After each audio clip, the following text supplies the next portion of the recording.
Coding college style sheets के पहले course के सिलसिले में आज पांचवा हिस्सा है और आज हम बुनियादी तौर पर कॉम्बिनेटर सेलेक्टर्स के बारे में बात करेंगे।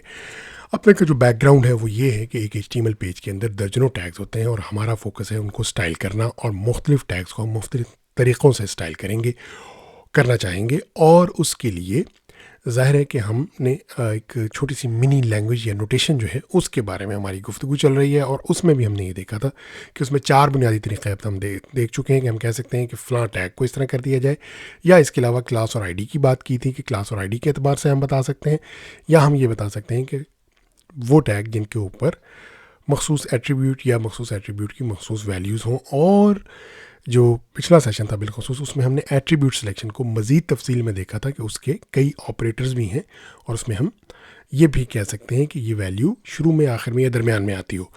गुफ्तगू यहाँ ख़त्म हुई थी कि एक बार इक्वल टू एक ऑपरेटर था जिसके बारे में मैंने आपसे कहा था कि मैं उसकी मज़ीद तफसील जो है वो आपको एक एग्जाम्पल से दिखाऊँगा।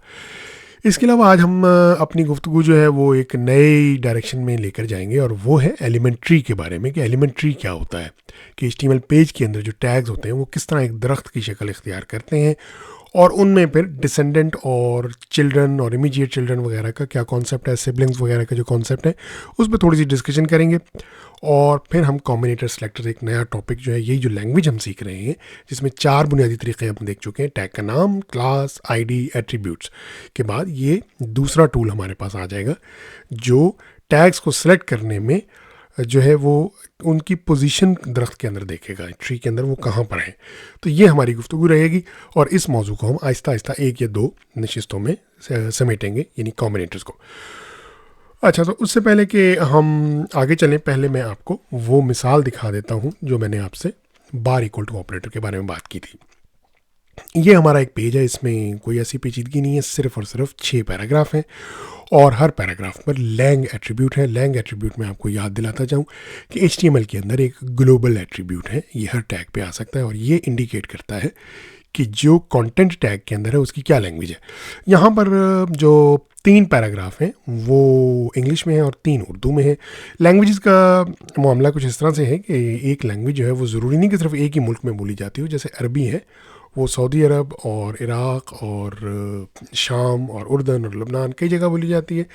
तो इसी तरह इंग्लिश जो है वो कनाडा, इंग्लैंड और USA और ऑस्ट्रेलिया वगैरह में बोली जाती है।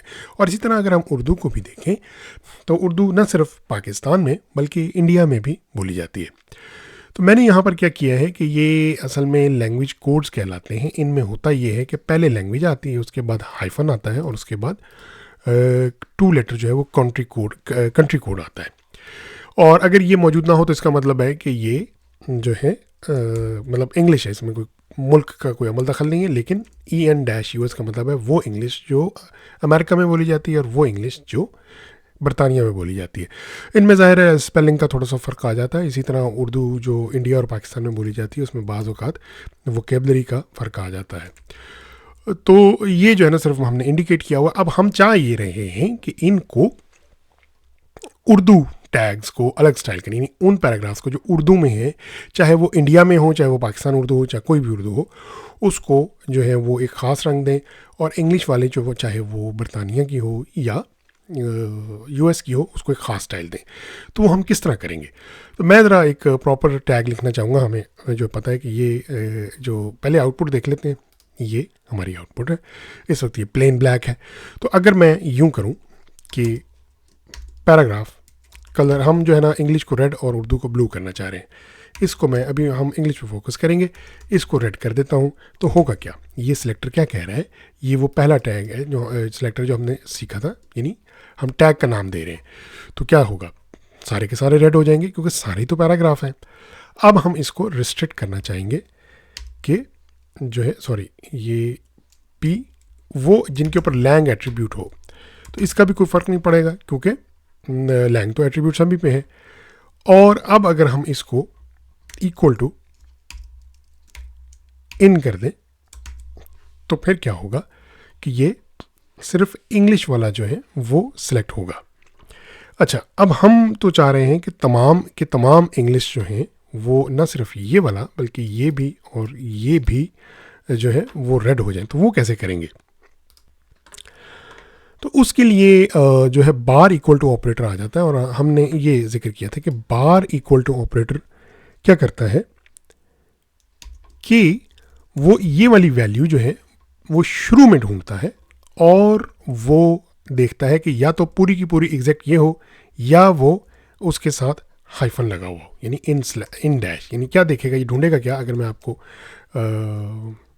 जो है वो यहाँ पर कमेंट्स में लिख कर बताऊं कि ये क्या देखेगा, यानी या तो वो पूरे का पूरा इन ढूंढेगा, या वो इन के बाद जो कुछ भी स्टार्ट हो रहा हो वो शुरू में वो देखेगा। तो इसको मैंने ऑपरेटर को मैंने चेंज कर दिया है, और अभी मैंने सेव नहीं किया। अगर आप देखें तो जाहिर है कि इस वक्त चूँकि वो हमने इंग्लिश किया हुआ था, अगर मैं इसको सेव कर दूं तो ये तमाम के तमाम इंग्लिश जो हैं वो ब्लू हो जाएंगे।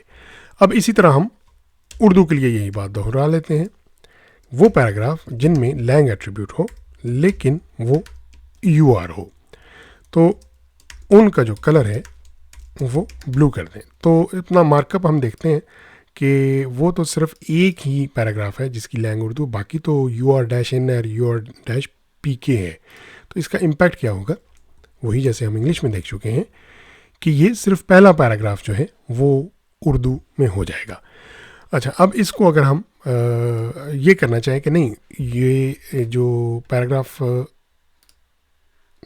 यू आर डैश इन भी सिलेक्ट हो और यू आर डैश पी के भी सिलेक्ट हो और यू आर इटसेल्फ भी सिलेक्ट हो, तो फिर हम इसको यूं कर देंगे कि हम इसका ऑपरेटर चेंज कर देंगे ये, तो ये इस तरह से चल जाएगा और ये जो है एग्जैक्टली इनको मैच करेगा। अच्छा, इसमें आपके जहन में ये बात आ रही होगी कि हम तो इसको स्टेरिक भी यूज़ कर सकते हैं ना। हम स्टेरिक कैसे कि वो कहीं पर भी अपेयर हो तो भी उसका रिजल्ट वही होगा, बिल्कुल दुरुस्त है, लेकिन वो वाइड ओपन हो जाएगा, उसमें ये भी शामिल हो जाएंगे, यू आर पाकिस्तान, ठीक है, कुछ भी लिख दूंगा तो क्योंकि मैंने ये दिया हुआ है ना, तो वो स्टिल सेलेक्ट करेगा। तो ये हम नहीं चाह रहे, हम ये चाह रहे हैं कि एग्जैक्ट स्ट्रिक्ट मैच हो इस तरह से। तो इसमें और उसमें ये फ़र्क है, यानी स्टैटिक इक्वल टू का मतलब है एनीवेयर, लेकिन इसका मतलब है कि बिल्कुल शुरू में इंडिपेंडेंटली, यानी सिर्फ यू आर एग्जैक्टली या यू आर डैश के बाद कुछ भी। तो ये एक एट्रीब्यूट जो है हमने पिछली मरतबा डिस्कस किया था, उसकी मैंने अब आपको प्रैक्टिकल एग्जांपल जो है वो दिखा दी। तो यहाँ तक आकर हमारा जो एक टूल है एट्रीब्यूट सिलेक्शन का, वो बुनियादी टूल्स में से उसके तमाम ऑपरेटर्स हमारे कवर हो चुके हैं। अब हम बात करेंगे अगले कॉम्बिनेटर्स के बारे में, जो बुनियादी तौर पर एक एलिमेंट की एक ट्री के अंदर पोजीशन के एतबार से सिलेक्शन करते हैं। तो गुफ्तगू को आगे बढ़ाने के लिए इसको मैं ब्लैंक कर देता हूँ और यहाँ पर अपना जो मार्कअप है इसको भी रीसेट कर देते हैं और बात जो है वो हम आगे बढ़ाते हैं। इसको मैं सारे को डिलीट करके ब्लैंक कर देता हूँ और कुछ मार्कअप मैंने पहले से टाइप करके रखा हुआ है वक्त बचाने के लिए, तो वो मैं आपको यहाँ पर दिखाता हूँ। अच्छा, ये मार्कअप हमारे सामने है, इसमें कुछ ख़ास नहीं है, मैं आपको थोड़ा सा एक्सप्लेन करना चाहूँगा कि हम क्या देख रहे हैं। हम बुनियादी तौर पर एक तो बड़ा डिव टैग देख रहे हैं और उसके अंदर स्पैन ही स्पैन है, 4 स्पैन है तकरीबन। इसको मैं फॉर्मेट डॉक्यूमेंट कर देता हूँ ताकि ये थोड़ा सा लाइन में आ जाए। ये थोड़ा सा इसको ऐसे कर देता हूँ ये, ताकि देखने में आसानी हो। अच्छा, तो हमारे पास कितने स्पैन टैग हैं, जो ये यानी कि डिव के बिल्कुल ऊपर जो है एक स्पैन, दूसरा स्पैन टैग, तीसरा और चौथा। और ये जो स्पैन टैग हैं ये डिव के अंदर हैं, लेकिन एक पैराग्राफ भी है जिसके अंदर भी एक स्पैन टैग है। ठीक हो गया, तो हमारे पास यानी बिल्कुल टॉप लेवल पर स्पैन है, पैराग्राफ है और फिर ये स्पैन है। तो ये बिल्कुल सादा मार्कअप है, इसमें कोई ऐसी ख़ास बात नहीं है। जो चीज़ मैं आपको इंडिकेट करना चाहूँगा वो ये कि ये एक नेचुरली जो है ना ट्री बनता है, और वो ट्री कैसे बनता है, HTML डॉक्यूमेंट हमेशा होता ही ट्री है और उसकी जो रूट नोड होती है ना वो हमेशा HTML होती है। अगर हम ये देख रहे हैं आप, ये जो एरोज़ बने आ रहे हैं, मैं इस पर एरो पे क्लिक करता हूँ ये पूरा कोलैप्स हो जाता है, और ये देखें हेड टैग को करता हूँ तो ये कोलैप्स हो जाता है। हम अपने मार्कअप में अगर देखें तो इसकी रूट के ऊपर, यानी सबसे ऊपर टॉप पे बॉडी है, बॉडी का जो चिल्ड्रन है वो डिव है, और डिव के जो चिल्ड्रन हैं वो स्पैन, चार स्पैन है, ये देखें, एक स्पैन, दूसरा स्पैन, तीसरा स्पैन, चौथा स्पैन और एक पैराग्राफ, और इस पैराग्राफ का आगे ये स्पैन है। ठीक हो गया। तो ये जो है ना, ये एलिमेंट ट्री कहलाता है। ये ट्री क्यों कहलाता है? क्योंकि ज़रा इसकी ये दरख्त की तरह की शक्ल है ना, शाखें, जिस तरह दरख्त की शाखें आगे को निकलती हैं। ये देखिए, मैं कोलैप्स करूँ तो ये देखें, ये शाख है, तो आगे निकल तो शाख पे शाख पे शाख निकलती चली जाती है। तो इस वजह से इसको कहते हैं ट्री। और एलिमेंट ट्री क्यों कहते हैं? क्योंकि ये HTML एलिमेंट्स है ना, बना हुआ एलिमेंट्स है, तो इस वजह से इसको एलिमेंट ट्री कहते हैं। इसमें कुछ टर्मिनोलॉजी जो है ना वो ये है कि ये जो है ना, ये पेरेंट है, ये पेरेंट टैग है, और ये सारे इसके चिल्ड्रन हैं। और ये चिल्ड्रन जो है ना, इनको, ये जो बिल्कुल इसके बिल्कुल एन नीचे है ना, ये इमीडिएट चिल्ड्रन कहलाते हैं, क्योंकि ये बिल्कुल इसके एन नीचे हैं। और चिल्ड्रन, ये वाला जो टैग है, ये वाला जो स्पैन मैं आपको टैग दिखा रहा हूँ, ये वाला, ये स्पैन जो है, ये भी चिल्ड्रन तो डिव का ही है, लेकिन डायरेक्ट चिल्ड्रन नहीं है। ये डायरेक्ट चिल्ड्रन है इस पैराग्राफ का। तो ऐसे जो टैग होते हैं जो डायरेक्ट चिल्ड्रन नहीं होते, उनको डिसेंडेंट कहते हैं। यानी ये सारे के सारे डिसेंडेंट ही हैं, यानी ये भी डिसेंडेंट है, ये भी डिसेंडेंट है, और ये भी डिसेंडेंट है, और ये भी डिसेंडेंट है, लेकिन इमीडिएट चिल्ड्रन जो हैं डिव के, वो सिर्फ ये हैं, यानी ये स्पैन और ये स्पैन और ये। तो अगर हम फैमिली में मिसाल देखें तो जो मसलन आपके दादा हैं, वो आप उनके डायरेक्ट चिल्ड्रन नहीं हैं, आप उनके डिसेंडेंट हैं, लेकिन जो आपके वालिद हैं वो उनके डायरेक्ट चिल्ड्रन हैं, और आप अपने वालिद के डायरेक्ट चिल्ड्रन हैं। तो ये इनमें फ़र्क है। अच्छा, दूसरी चीज़ यहाँ पर एक और है जो आज हम टच नहीं करेंगे, लेकिन वो है सिबलिंग्स के बारे में। सिबलिंग क्या होते हैं? यानी बहन भाई, यानी ऐसे लोग जो बिल्कुल आपके साथ सेम लेवल पे, अगर आप फैमिली ट्री भी बनाए ना, तो उसमें जो 7 लेवल पे होते हैं, बिल्कुल एक ही लेवल पे, जैसे आपके बहन भाई हैं। तो ये जो स्पैन है ना, ये वाला स्पैन, ये आपस में सिबलिंग है, यानी ये स्पैन इसका सिबलिंग है, ये स्पैन इसका सिबलिंग है, ये सारे आपस में बहन भाई हैं, क्योंकि ये एक लेवल पे हैं। लेकिन ये वाला जो स्पैन है, ये ऊपर वाले स्पैन्स का सिबलिंग नहीं है, और ये असल में इसका चिल्ड्रन है। तो ये जो ट्री का जो स्ट्रक्चर है ना, ये हमारे जहन में रहना चाहिए। अच्छा, अब अगला हमारा जो टॉपिक है वो ये है कि हमने इनमें सिलेक्शन तो करनी है, लेकिन करनी इस तरह है कि ट्री में पोजीशन के एतबार से सिलेक्शन जो है वो किस तरह हो सकती है। तो इसकी मैं पहले आपको आउटपुट दिखा देता हूँ। ये बड़ी सादा सी आउटपुट है, और पहला जो मैं इंट्रोड्यूस करना चाहूँगा ना, वो सिलेक्टर है, वो कहलाता है डिसेंडेंट सिलेक्टर। यानी हम वो कहते हैं कि डिव टैग, लेकिन उसके अंदर आने वाले स्पैन टैग, यानी उसके अंदर कोई भी स्पैन टैग हो डिव के अंदर, वो कलर रेड कर दो। ये मैं अगर सेव करूं तो क्या होगा, देखते हैं।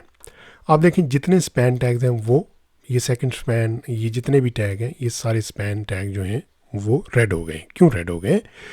क्योंकि ये जो स्पैन टैग है, ये आता तो डिव के अंदर ही है ना, और इवन ये जो स्पैन टैग है, ये जो वॉट वाला है, ये आता तो अंदर डिव के ही है ना, चाहे जितना भी नीचे हो। तो ये जो है ना, ये डिसेंडेंट सेलेक्टर कहलाता है। ये देखें, वॉट जो है वो रेड है, और इसका जो सिंटैक्स है वो क्या है कि पहला सेलेक्टर, उसके बाद दूसरा सेलेक्टर, और बीच में स्पेस।